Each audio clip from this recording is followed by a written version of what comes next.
हमारी सिया जी महारानी देश देश के राजा आ गए, ऊंच सिंहासन पर बैठे। अब सबसे ऊंचे सिंहासन पर महर्षि विश्वामित्र के साथ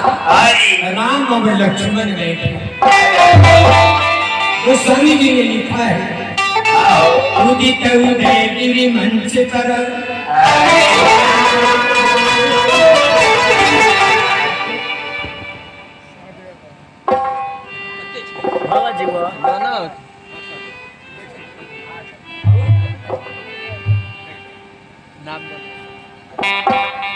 सहदेव भगत गोकुला निवासी की ओर से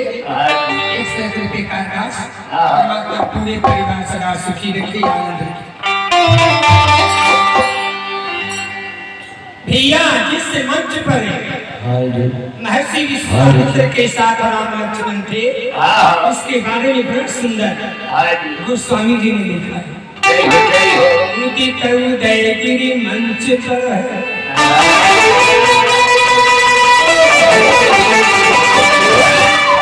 रघुवर बाल पतंग,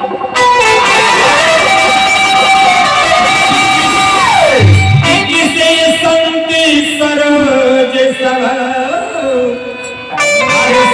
लोचन। इसका भाव है कि ऐसे प्रतीत हो रहे हैं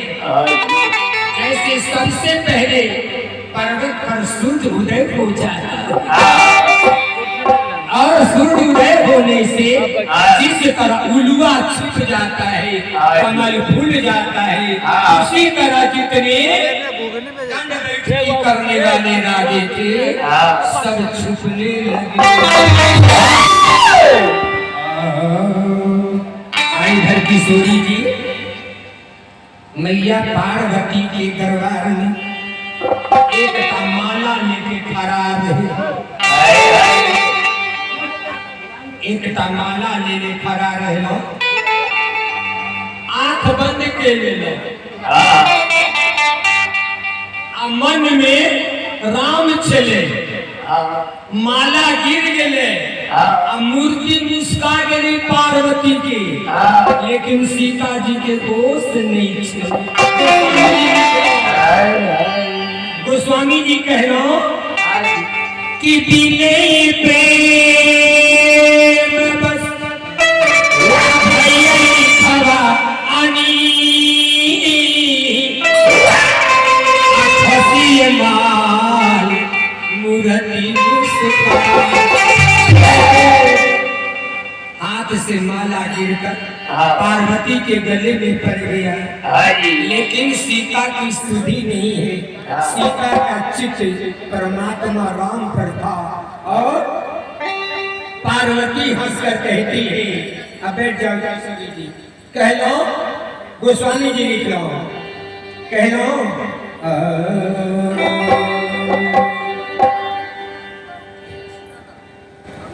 कि राज विधि कठिन पर किन्हा,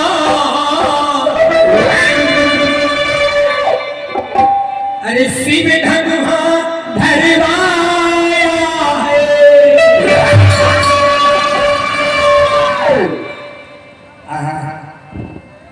बिंदेश्वरी बाबू बिहट वाला का भाव है,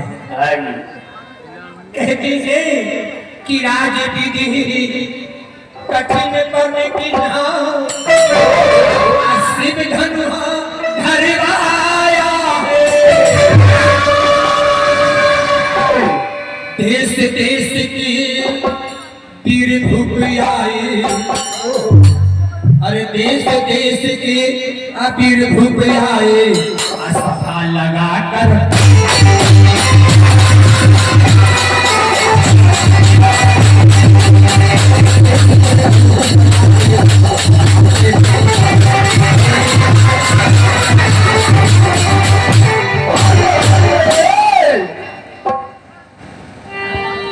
कह लो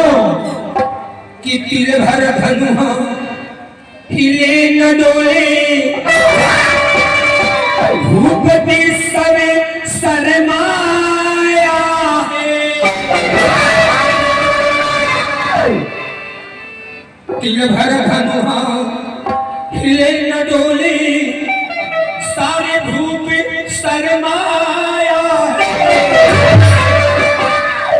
बीच सभा में जनक जी आकर अरे बीच सभा में जनक जी आकर तीरों को लल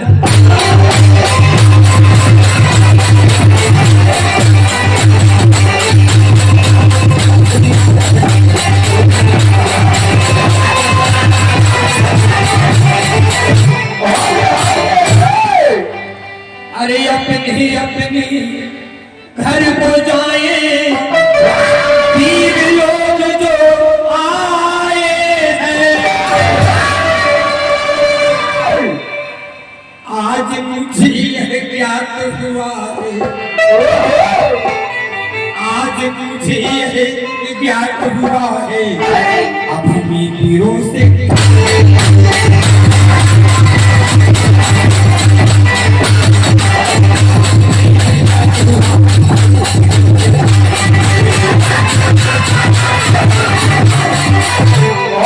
आज मुझे यह ज्ञात हुआ है भूमि तीरों से खाली सारे वीर धूप दाव लगाए लेकिन गोस्वामी जी कहते हैं कि रावण बाण छुआ नहीं चापा रावण ने धनुष छुआ ही नहीं जब रावण ने धनुष छुआ ही नहीं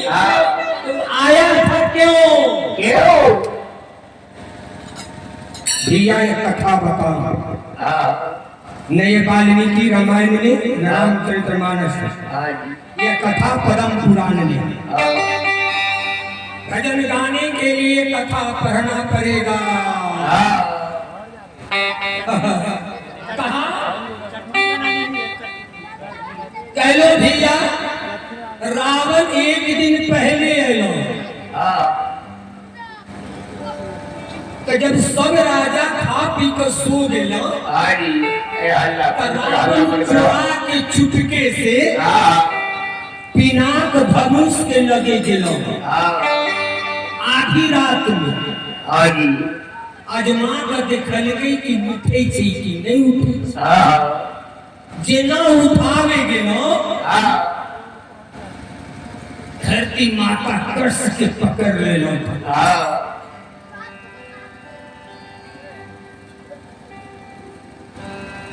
रावण धनुष के साथ लगे कि पताल जा रही थी आवाज लगे कि नमामि समीशं निर्वाण रूपम विभुम व्यापकम ब्रह्म वेदम स्वरूपम अजम निर्विकल्प निर्विकल्पम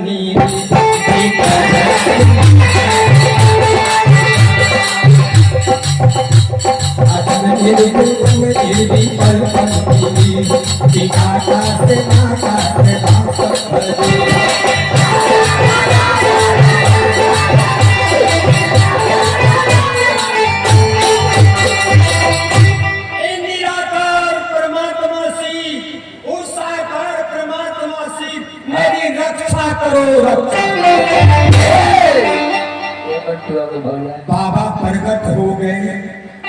लेकिन बाबा ने कहा मेरे शिष्य रावण तुम धनुष तोड़ने की बात कभी सोचना न अब तुम्हारा हाथ धनुष से तब छूटेगा जब परमात्मा राम का दर्शन होगा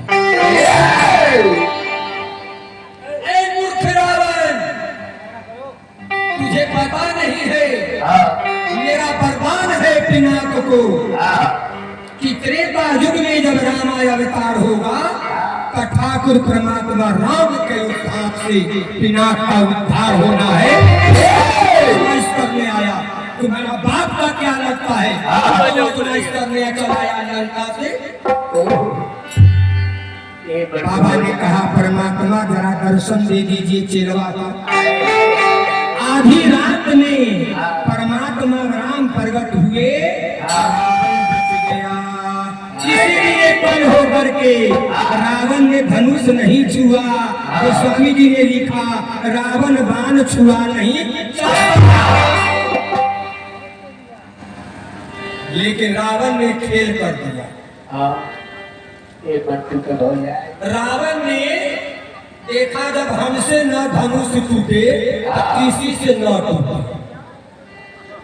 एक अंधेरा रहे छे एक आंख से, और कहे छे या भगवान सब दोनों आंख से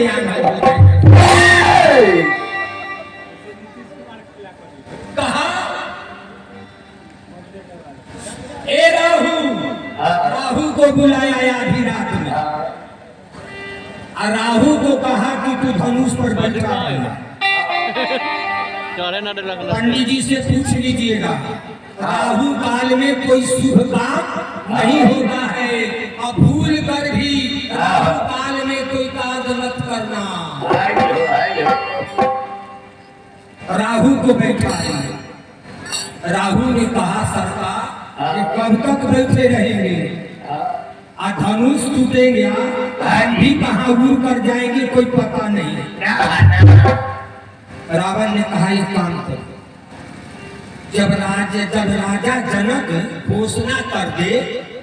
कि अब सब राजा घर चल जाओ, तब तुम धनुष पर से हट जाओ। ये पद्म पुराण की बात। राहु बैठ गया, धनुष टूट नहीं रहा है। अब जिस बाप की बेटी का ब्याह टूट जाए, इसको थर्मामीटर ज्ञान का लगा कर पूछिए वो बाप माए को कैसा लगता।